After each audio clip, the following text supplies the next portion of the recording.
I'm Steve Mazels. The Sand and Sea is 50 years old. I've been the board president now for 4 years or so. Our original roof is in dire need of replacement. And we have the equipment up there from two cell companies, T-Mobile and AT&T.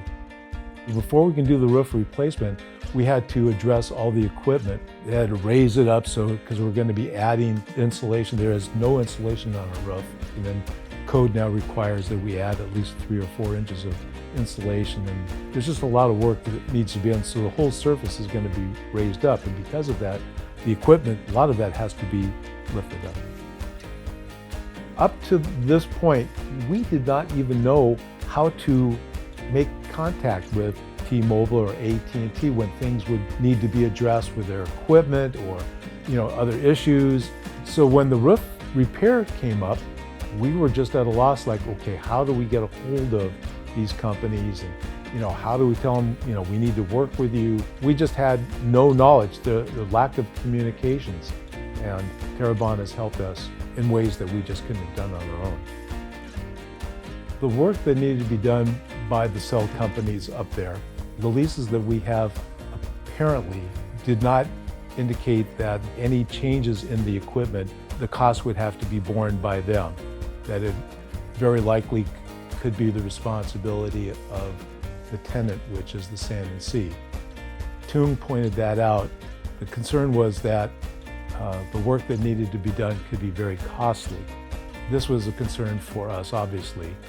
Tung took that on, and I'm sure that he made, in his discussions and negotiations with the cell companies, that it netted out that they were going to absorb the cost involved. And I think that, especially with T-Mobile, because of his relationship and his position with T-Mobile in the past, I'm sure that that helped greatly. So I'm really happy about that aspect of it.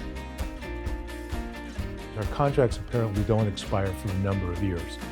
So we were always hoping that at some point we were going to be able to renegotiate our lease with them to get, we think that the current leases were undervalued. One of the things that he has done was he analyzed the lease, and we are going to get a slight rent increase with AT&T. Working with Tung and his efforts on behalf of us to get T-Mobile and AT&T to absorb the cost of the work that needs to be done, the subsequent lease arrangements that were the modifications with AT&T. So far I've been very, very happy. We're hopeful that at some point down the road that we might have other companies come to us and want to use our space on top of our roof, which would give us additional revenue. And I'm pretty confident that because of Tung and his connections with the industry, that he may at least give us those opportunities, which we would never be able to get on our own. We just don't have that sort of connection. So we're happy with what's happened so far, and we're optimistic about the potential for the future.